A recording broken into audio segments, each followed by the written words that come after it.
YouTube, what's going on? Mike here, got another video. I want to make this really quick. I don't want to make it too long. Very rainy here in South Florida. Storm activity, all that stuff. So it's a very gloomy day. Not too much going on. I have 6 calls today. You know, it's so funny. I was just last week I was actually counting my calls, and you know, it's so crazy how much calls you can do in a week. And last week, and it wasn't even a busy week last week. It wasn't even my busiest week, but last week I did about 35 calls. No, 37 because I worked on Saturday. So calls last week. So, and that was on average 6 to 7 calls a day, but most likely like 6. So yeah. But anyway, what I really wanted to talk about, sorry getting off track, is I've probably talked about this before in one of my videos, but I just want to bring it back up. It was just something on my mind. This is what I kind of use my YouTube for, to express what's on my mind, especially when it comes to being in business and appliance repair in general. The use of technical information and when it's needed and when to use it. My whole thing is, and this is just my personal opinion, this is no knock to anybody on how you do things and how you diagnose and how you repair. This is just how I do things in my personal opinion, so, and my word is not law. So just keep that in mind. All right, had to put that disclaimer out there real quick. So when I first started, when I was working for a company, I had to, I was just thrown out there to the wolves. So a lot of things I had to just, I don't want to say figure out, but I made use of the tech line a lot in my earlier days, because we did do first year for GE, we did first year for Whirlpool and Frigidaire. So I had accounts with so anytime I was on any of those jobs and I needed any assistance, so my first year I was heavy on the technical, to the tech line, calling in, and it got to a point where it became routine, or I was seeing the same things or the same issues, or I want to say similar issues with the same machines, or so, you know, you kind of go through the same, you know, routine. So what I'm trying to say is that I started to get used to how things go. As long as I can get the documentation, I didn't need to go, you know, to call the tech line or anything like that. So basically, over time, you start to develop your own diagnosing how things go, what to look for. So then you stray away from calling the tech line as much. That's the whole point. You don't want to have to always call them. You know, you get better, you start to figure things out, you start to see similar issues in different models. Some people say pattern recognition is not good or whatever the case. There's always a time and a place for pattern recognition, and I use it almost every single day. So do I use tech sheets every day? No, I don't. Like, I have 7 to 8 calls a day. I'm running a business. I have a life. I don't have time to pre-diagnose every single call. Now, that's just me being with the experience I have. I've been doing this 14 years. Since I was a kid, this is all kind of what I know. So when I see certain things, or I learn certain things now, I've been on calls where a lot of my warranty calls, I don't get model numbers, I don't get serial numbers. I'm just going there with what, you know, in intent of, no, I know the appliance, like a refrigerator, and maybe what the problem is, or a dishwasher. Sometimes I'll get the brand, but I'll never get the model number, pretty much. So I get there, I see what I'm working with, and I end up fixing it. Now, at this stage in the game, for me, that's a challenge. That's what keeps this, because you wanna love what you do, and I love what I do, and this keeps it exciting for me. Now, have there been times where I get to a job and there's error codes I don't know, or there's a new machine I don't know what it's doing or what to look for? Then yeah, I know where to look to get technical information for sure. But does it happen often? No, at least not for me and where I'm working and what I do. Everybody's, you know, region is different. You see different things. You work on different things. So it's different. So what I'm trying to get at is, every job, you don't need a tech manual when you get to a certain level. So that's all I'm trying to say. So pretty much why it's been on my mind is because I've always had this question of, or people ask me, do I pre-diagnose before a job, or do I pre-diagnose before? I'm like, no, I don't pre-diagnose for any job I do. I'm headed to a stove right now, not coming on. You know, I don't have the model. Do I have the brand? I don't even think I have the brand of it. I might have the brand of it. Let me see. Whirlpool. Okay, so Whirlpool stove not coming on. That's all I know. So when I get there, you have to learn to use a wire diagram for sure, and you need to learn how to trace wires for sure. There's been times where I'll get to a job, I can't find the wiring diagram even online. I can't find it. It's just an old unit, you know, it's just information that I can't get. And sometimes I don't want to even invest the time to do it. But it's like, as long as I know how to trace wires, if I'm getting power in and it's not working and I'll trace the power to the board from line 1 or line 2, then I kind of know what my issue is at that point, especially if I'm getting power to the board. Depending on the type of stove it is, you know, I'm just speaking in general. So basically what I'm trying to say is there's a time and place where appliance repair becomes something that you have to use your brain and think outside the box when a tech sheet or a service bulletin is not giving you the information that you need. Because if that was the case, then everybody would be doing this job and it'd be easy. All you need is a tech manual. Here you go, you know? And that's not it. You have to have the mindset, the ingenuity, the technical aspect of it as well, but also just having that mechanical mindset of how the operation of the actual appliance is and what to look for. I can't tell you how many times where I go into a house, don't know what the issue is, get there, fix it. They ask me to look at something else that I don't even know, go in there and fix it. And it's like all in a matter of minutes, you know what I'm saying? I do 7 to 8 calls a day. I'll start at 8 and be done 2 o'clock the most, maybe 1, 2 o'clock, 8 calls. So but when you've done 7 to 10 calls for over 10 years, you kind of master the art of knowing how to get in, get out, knowing how to not spend that much time diagnosing, but also knowing when to not, you know.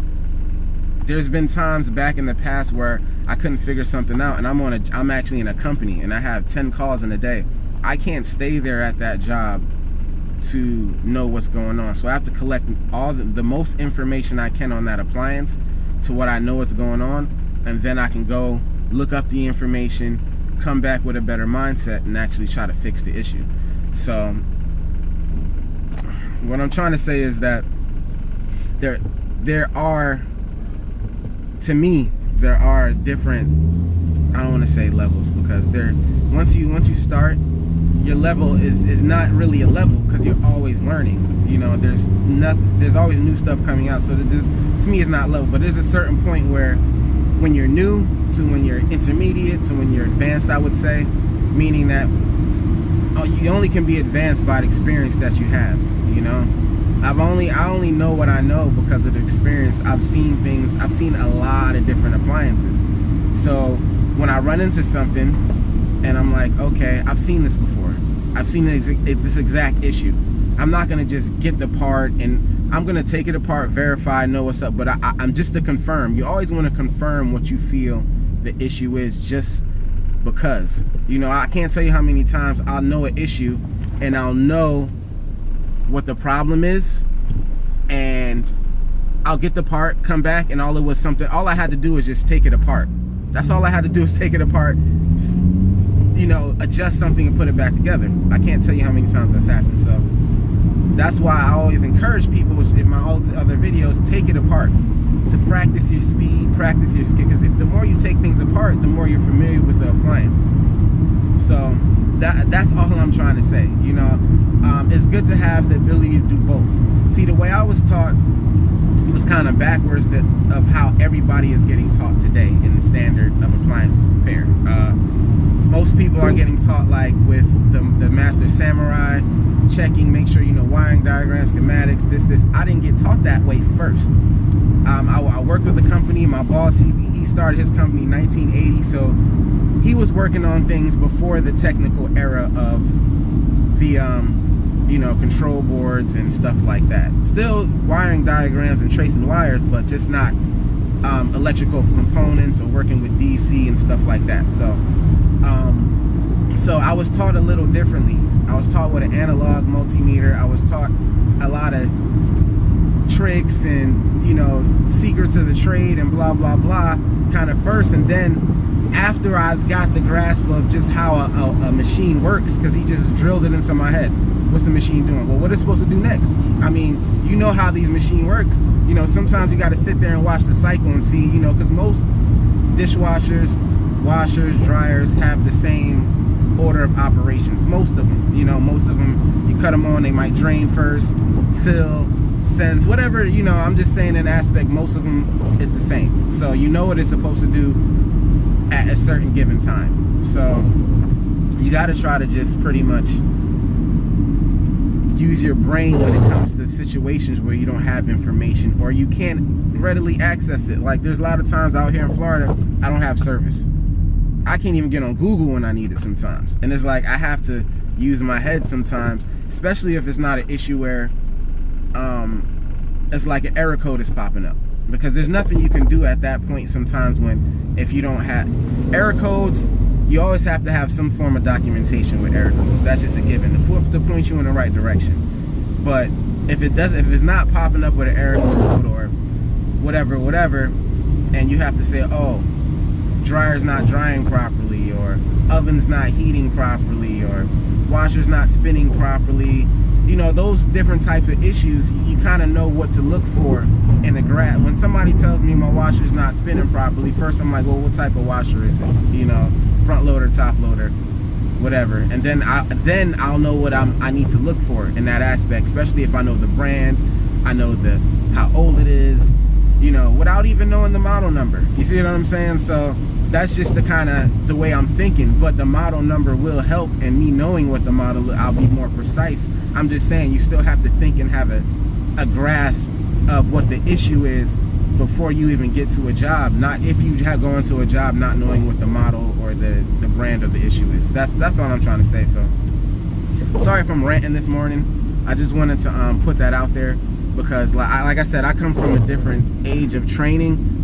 I started this a long time ago where there was more mechanical appliances out there, so I had to kind of transition into the more electronics. There was electronics when I was working, don't get me wrong at all, and I still had to learn how to do things, and that's what taught me the tech line and knowing how to pin this and that.